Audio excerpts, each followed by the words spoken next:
नमस्कार मित्रांनो, मी विनायक आंबेकर आणि तुम्ही बघताय नवभारत 2047 यूट्यूब चॅनल. मित्रांनो, खरं तर हा व्हिडिओ आहे इलेक्शन बॉन्ड आणि निवडणूक आयोगाने जाहीर केलेल्या त्याच्या तपशिलाबाबत. पण एखाद्या थ्रिलर पिक्चरच्या स्टोरीसारखाच आहे. केरळचा एक सामान्य माणूस जो रोजगारासाठी काही वर्ष म्यानमारला होता, त्यानं परत आल्यावर केरळमध्ये लॉटरीचा धंदा सुरू केला. त्या धंद्यात त्याला CPMचा, होय बरोबर ऐकलं तुम्ही, मार्क्सवादी कम्युनिस्ट पार्टीच्या केरळातल्या राजकारण्यांचा वरदहस्त मिळतो. ती व्यक्ती काँग्रेसचे शासन असलेल्या पूर्वांचलातल्या छोट्या राज्य सरकारांना विकत घेऊन त्यांची अधिकृत लॉटरी केरळ, कर्नाटक, तमिळनाडू, पंजाब, महाराष्ट्र या राज्यात चालवते आणि CPM, DMK आणि काँग्रेसच्या नेत्यांना पैसे पुरवून 7,000 कोटींचं साम्राज्य उभं करते. त्या व्यक्तीचं नाव आहे सांतियागो मार्टिन. तर मित्रांनो, लॉटरीचा किंग, त्याला CPM DMKची प्रोटेक्शनची रिंग या व्हिडिओत तुमचं स्वागत. मित्रांनो, तुम्ही या चॅनेलला अजूनही सबस्क्राईब केलं नसेल तर जरूर सबस्क्राईब करा आणि हा व्हिडिओ आवडला तर जरूर लाईक करा. मित्रांनो, इलेक्शन बॉन्डवर सुप्रीम कोर्टाच्या कठोर भूमिकेवर विरोधी पक्ष पहिल्यांदा फार खुश होते. या बॉन्डमधून सर्वात जास्त पैसे भारतीय जनता पार्टीला मिळालेले असल्याने त्याचा तपशील बाहेर आल्यानंतर भाजपावर टीका करण्यासाठी भरपूर माहिती बाहेर येईल अशी त्यांना आशा होती. मात्र निवडणूक आयोगाने या बॉन्डचा तपशील आपल्या वेबसाईटवर टाकल्यानंतर त्यांचे चेहरे पडले. पश्चिम बंगालच्या एका नेत्याने तर स्वतःला जखमी पण करून घेतलं, कारण बाहेर येणाऱ्या माहितीमध्ये सर्व विरोधी पक्षांचं पितळ उघडं पडलेलं आहे. मित्रांनो, इलेक्शन बॉन्डची एकूण 12,156 कोटी रुपयांची विक्री झाली. त्यात पहिले 10 मोठे खरेदीदार आहेत. त्यामध्ये केरळचा 1, पश्चिम बंगालचे 3, तेलंगणाचे 2, महाराष्ट्राचे 3 आणि दिल्लीचा 1 असे खरेदीदार आहेत. या 10 लोकांनी किंवा कंपन्यांनी मिळून 37.25% बॉन्ड खरेदी केलेले आहेत. यातली केरळ, पश्चिम बंगाल, दिल्ली आणि तेलंगणा ही सर्व राज्ये आणि बॉन्ड स्कीम चालू असण्याच्या काळात काही दिवस महाराष्ट्रसुद्धा विरोधी पक्षांच्या ताब्यात होता. मी आता सांतियागो मार्टिन यांचा जीवनपट समजून सांगितला की तुमच्या लक्षात येईल की देशातले सर्व विरोधी पक्ष वर्षानुवर्ष सरकारी कॉन्ट्रॅक्टर्स, बिल्डर्स, खनिज उद्योग, औषध निर्मिती उद्योग यासारखे अनेक सरकारी नियंत्रणाखाली येणारे उद्योग चालवणाऱ्या कंपन्यांना बेकायदा कृत्ये करण्याची अलिखित परवानगी देऊन वर्षानुवर्ष हजारो कोटी रुपये कसे उकळत होते. इलेक्शन बॉन्डची योजना भाजपाने एवढ्या कारणासाठीच आणली की कुणालाही न कळत आधी रोखीने होणारे हे व्यवहार देणाऱ्याच्या बँक खात्यातून राजकीय पक्षांच्या बँक खात्यात बेरर बॉन्डने ट्रान्स्फर व्हावे आणि जेणेकरून सर्व राजकीय पक्षांना त्यांच्या खर्चाचा 100% हिशोब इन्कम टॅक्स डिपार्टमेंट आणि निवडणूक आयोगाला दरवर्षी द्यावा लागावा. भारतीय जनता पार्टीने स्वतः असा हिशोब प्रत्येक वर्षी दिलेला आहे. तर मित्रांनो, सांतियागो मार्टिन हा मूळचा केरळचा. नोकरीसाठी काही काळ म्यानमारमध्ये वास्तव्य केल्यानंतर मार्टिन परत केरळमध्ये आला आणि त्याने 1988 साली कोइंबतूर येथे मार्टिन लॉटरी एजन्सीज लिमिटेड ही कंपनी सुरू केली. हळूहळू त्यांनी आपला धंदा केरळ आणि कर्नाटकमध्ये वाढवला. केरळच्या जनतेमध्ये लॉटरी फार लोकप्रिय आहे, त्यामुळे लॉटरी मार्टिनचा धंदा जोमाने वाढला. सिक्कीम, मेघालय, अरुणाचल प्रदेश या छोट्या राज्यातील काँग्रेसच्या सरकारांवर केंद्रातील काँग्रेस नेत्यांचा दबाव आणि पैशाचा प्रयोग करून त्या राज्यांच्या सरकारी लॉटरीची केरळ, कर्नाटक, महाराष्ट्र आणि पंजाब अशा इतर राज्यांसाठीची घाऊक म्हणजेच होलसेल एजन्सी त्यानं मिळवली. त्यामुळे तो काही वर्षातच करोडपती झाला.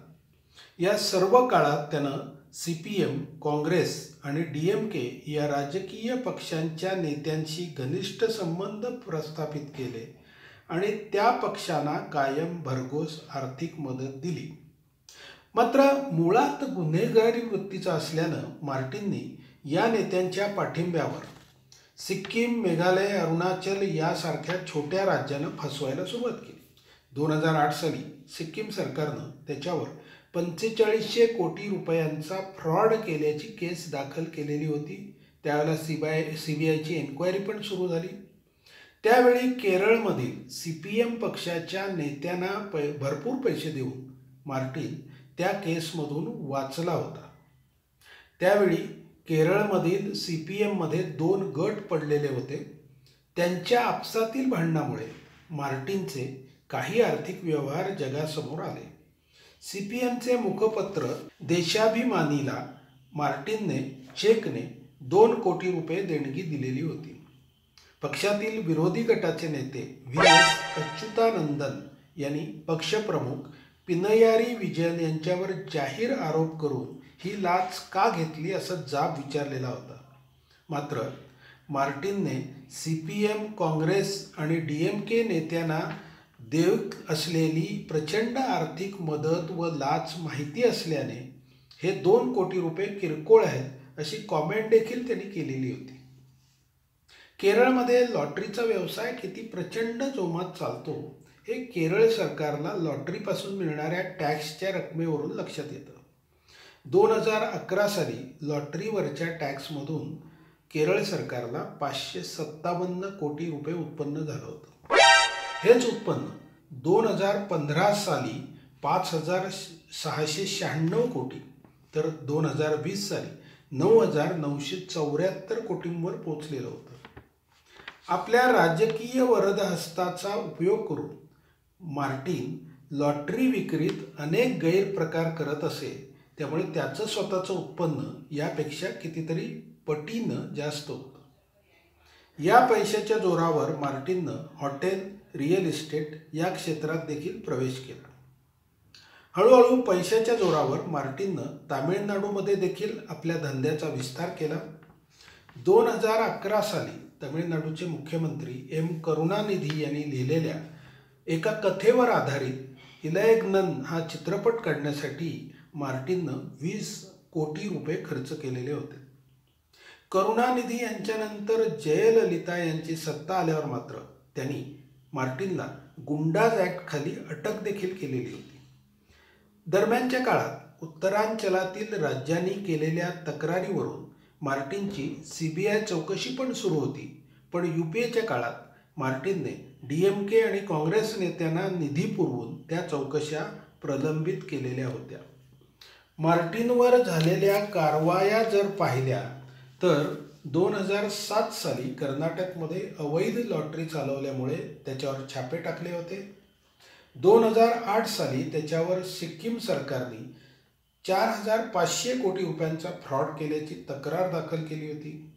2011 पर्यंत सिक्कीम सरकारनं त्याच्याविरुद्ध एकूण 30 केसेस दाखल केलेल्या होत्या. त्यावेळी मार्टिनच्या वतीनं काँग्रेसचे नेते अभिषेक मनू सिंघवी कोर्ट केस चालवत होते.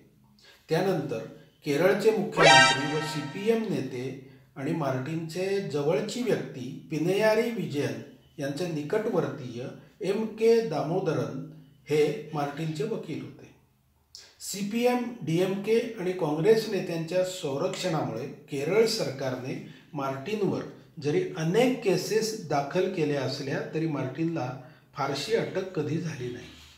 2013 मध्ये बेकायदेशीर लॉटरी बिझनेस चालवल्याबद्दल मार्टिनच्या दुकानावर छापे मारण्यात आले, मात्र त्याला अटक केलेली नाही. यावरून 2008 ते 2014 या काळात CPM नेते व केरळ सरकार मार्टिनला संरक्षण देत आलेलं आहे हे सिद्ध झालेलं आहे आणि अर्थात याचा आर्थिक मोबदला ते नक्कीच घेत होते. केंद्रात भाजपचं सरकार आल्यावर 2019 साली मार्टिनवर एकूण 70 ठिकाणी इन्कम टॅक्सची रेट टाकण्यात आली. त्यावेळी 595 कोटींची अवैध संपत्ती उघड करण्यात आली होती आणि त्यावर कर आकारणी देखील करण्यात आलेली आहे. याच्या आधी झालेल्या CBI चौकशीनंतरच्या चार्जशीटच्या आधारे मार्टिनवर ईडीची कारवाई सुरू झालेली होतीच. त्या कारवाईमध्ये मोदी सरकारनं 2019 मध्ये मार्टिन व त्याच्या सहकाऱ्यांचे 61 फ्लॅट्स, 82 ओपन प्लॉट्स अशी 119.6 कोटीची मालमत्ता ईडीद्वारे जप्त केलेली आहे. यानंतर 2023 मध्ये पुढील चौकशी पूर्ण झाल्यावर एकूण 457 कोटींची मार्टिनची मालमत्ता ईडीने म्हणजेच प्रवर्तन निदेशालयाने जप्त केलेली आहे. यामध्ये मोठ्या प्रमाणावर बँकेतील फिक्स डिपॉझिट व इतर जंगम मालमत्तेचा समावेश आहे, ज्याच्यावर ईडीने टाच लावलेली आहे. 23 सप्टेंबर 2019 रोजी मोदी सरकारच्या गृहमंत्रालयाच्या CS म्हणजेच सेंटर स्टेट विभागाने लॉटरी चालवणाऱ्या 8 राज्य सरकारांना एक सूचना काढून मार्टिनच्या कंपन्या लॉटरी व्यवसायात करत असलेल्या बेकायदेशीर गोष्टींची माहिती दिलेली होती. त्यात मार्टिन ज्या राज्य सरकारांच्या लॉटरी तिकिटांची विक्री करतो त्या राज्य सरकारांना न कळवता भरमसाठ तिकिटे छापतो, लॉटरीज रेग्युलेशन ॲक्ट 2010च्या तरतुदीनुसार लॉटरी तिकिटावर छापील सिरियल नंबर टाकत नाही, लॉटरी बक्षिसांच्या वितरणात घोटाळा करतो, अशा अनेक गोष्टींची माहिती दिलेली होती. आता मित्रांनो, यातली गंमत अशी आहे की लॉटरी तिकिटातील हा गैरव्यवहार हा त्या राज्यांच्या कायद्यानुसार फौजदारी गुन्हा आहे. मात्र लॉ अँड ऑर्डर हा त्या राज्यांच्या अधिकारात असल्याने मार्टिनवर फौजदारी गुन्हा दाखल करून त्याला अटक करण्याचा अधिकार फक्त त्या राज्य सरकारांना आहे. त्यामुळे या राज्य सरकारांनी ज्या केरळ, तमिळनाडू, कर्नाटक, पंजाब, पश्चिम बंगाल या राज्यांचा समावेश आहे, त्यांनी मार्टिनला गुन्हे दाखल करून अटक करणे अपेक्षित होते. मात्र अशी अटक कुठेच झालेली दिसत नाही. मात्र केंद्र सरकारची ही सूचना राज्य सरकारांना पोहोचल्यानंतर ऑक्टोबर 2019 मध्ये मार्टिनने 190 कोटी रुपयांचे इलेक्शन बॉन्ड खरेदी केलेले दिसून येत आहे. यानंतर आजपर्यंत कोणत्याही राज्यात मार्टिनवर ठोस स्वरूपाची कारवाई झालेली दिसत नाही. याचाच अर्थ या इलेक्शन बॉन्डचा उपयोग सांतियागो मार्टिनने आपल्यावरील फौजदारी कारवाई टाळण्यासाठीच केलेला असावा असं दिसतं.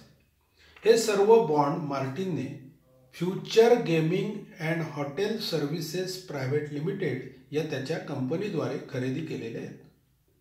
त्यामुळे केरळमधील CPM, तामिळनाडूतील DMK, पश्चिम बंगालमधील तृणमूल काँग्रेस, पंजाबमधील आप या विरोधी पक्षांनी सांतियागो मार्टिनच्या इलेक्शन बॉन्डच्या द्वारे निधी स्वीकारलेला आहे अशी खात्री बाळगायला हरकत नाही.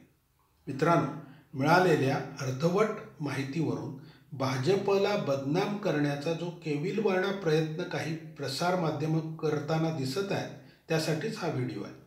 त्यामुळं after centre alerted states on his fraud, in 2019 Martin went on electoral bonds buying spree यासारख्या खोडसाळ बातम्या येत राहील.